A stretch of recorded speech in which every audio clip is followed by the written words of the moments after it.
Bună și bine ați venit pe canalul meu de YouTube. Astăzi vă voi vorbi despre 11 cele mai periculoase și otrăvitoare plante din lume, despre care ar trebui să știi.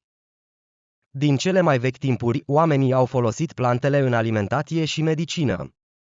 Dar din motiv că înainte nu existau cărți sau internetul, unde să poți citi despre care plante sunt otrăvitoare și care nu, oamenii au fost nevoiți să încerce și să descopere totul cu riscuri foarte mari.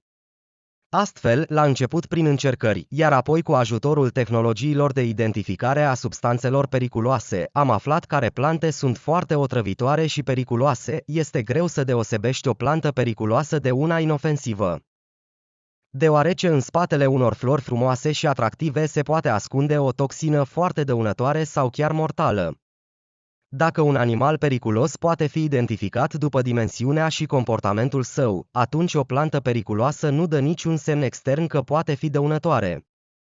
Așa că haideți să începem. Locul 1. Copacul morții. Copacul morții sau așa zisul Hippomane mancinella este originar din America de Sud și America de Nord și este des întâlnit în insulele Caraibe. Fructele acestui copac arată ca niște mere verzi, dar în niciun caz nu trebuie să încercați să le mâncați, deoarece sunt otrăvitoare, numai puțin periculoasă este și seva copacului respectiv. Doar o singură picătură vă poate provoca arsuri pe piele. Chiar și fumul produs în urma arderii acestui copac poate provoca deteriorări oculare sau chiar orbire temporară dacă ajunge la ochi. Locul 2. Cucuta de baltă. Cucuta de baltă sau Cicuta virosa este cea mai otrăvitoare plantă care crește în America de Nord. Chiar și o cantitate mică de substanță toxică, numită cicutoxina, conținută în această plantă poate otrăvi un animal sau o persoană. Cicutoxina acționează asupra sistemului nervos central, provocând astfel greață, vărsături, convulsii severe și ulterior moartea. Locul 3. Ochiul crabului. Ochiul crabului sau Abrus precatorius este o plantă cu semințe de culoare roșie care au și o pată neagră pe ele. Ea conține o substanță numită abrină, care este foarte toxică pentru oameni. Odată ajunsă în organism, această substanță întrerupe procesul de sinteză proteică în celule. Simptomele intoxicației includ greață, vărsături, dureri abdominale, diaree. Unele simptome pot apărea după câteva ore, iar altele după câteva zile. Acestea pot fi urmate de comă și chiar de deces. Locul 4. Ageratina altissima.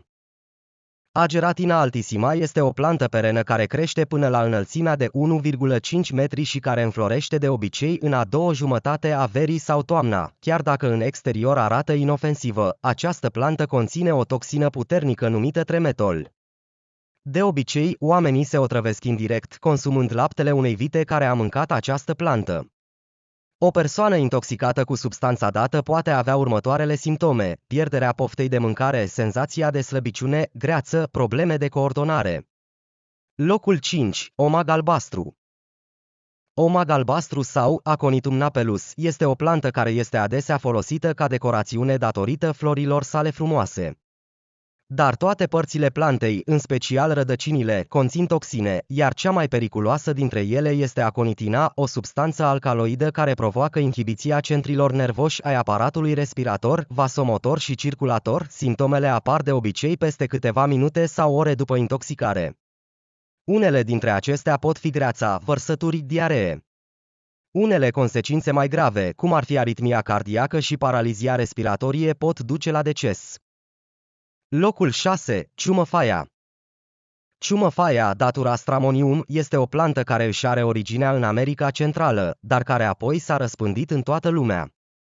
Toate părțile acestei plante sunt toxice, în special semințele, deoarece conțin alcaloizii. Simptomele otrăvirii cu această substanță includ pupile dilatate, vedere încețoșată, halucinații, confuzie, comportament agresiv, iar în unele cazuri aceasta poate duce la comă. Locul 7. Cerbera odolam. Cerbera odolam sau copacul sinuciderii este o plantă care crește în nordul Australiei și în regiunile tropicale din Asia. Toate părțile acestui copacului sunt otrăvitoare, în special fructele, care se aseamănă cu un mango. Semințele, care se află în interiorul fructului, conțin o toxină, care odată ajunsă în organism poate provoca stop cardiac. Din motiv că această substanță acționează rapid și dă puține semne externe, este mai dificil de detectat din timp otrăvirea cu ea. Locul 8. Ricinus. Ricinus communis este o plantă perenă, semințele căreia conțin o substanță foarte toxică numită ricină. Este suficient în jur de 8 semințe pentru ca această toxină să provoace moartea unui om adult. Simptomele intoxicației cu ricin de obicei includ greață, vărsături, durere și senzație de arsură în esofag, halucinații și convulsii. Locul 9. Mătrăguna. Mătrăguna sau Atropa belladana este o plantă perenă originară din Europa, Africa de Nord și Asia de Vest. Frunzele și bacele acestei plante sunt periculoase deoarece conțin o substanță foarte toxică, alcaloid tropanic. Simptomele unei intoxicații ușoare cu această substanță pot fi senzație de uscăciune și arsură în gură, dificultăți de vorbire și de înghițire. Iar în cazul unei intoxicații severe, persoana poate avea următoarele simptome: pierderea orientării, creșterea bruscă a temperaturii corpului, scăderea tensiunii arteriale. În unele cazuri este posibilă chiar și paralizia centrului respirator, ceea ce poate duce la moarte. Locul 10. Leandru. Leandru sau Nerium oleander este un arbust care crește în regiunile subtropicale ale Pământului. Acest arbore mic poate crește până la înălțimea de 6 metri. El este adesea utilizat ca plantă ornamentală, dar în ciuda aspectului său foarte frumos, toate părțile plantei sunt otrăvitoare. Odată ajunsă în organism, seva acestei plante poate provoca disfuncții ale sistemului nervos central și ale sistemului cardiovascular. Și ultimul, dar nu cel din urmă. Locul 11. Nicotiana tabacum.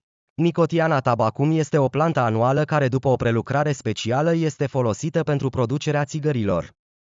Frunzele acestei plante conțin o substanță numită nicotină. Aceasta este una dintre cele mai toxice substanțe produse de plante. Nicotina este un stimulant al sistemului nervos central și în același timp are un efect patologic asupra organismului, în special în dezvoltarea cancerului. Primele simptome ale intoxicației cu această substanță sunt dureri abdominale, greață, vărsături și dificultăți de respirație. O intoxicație mai gravă poate duce la moarte. Asta a fost tot pentru astăzi. Vă mulțumesc pentru că ați urmărit acest videoclip și dacă dorești să afli mai multe lucruri interesante, lasă-te rog un subscribe și un follow. Pe data viitoare!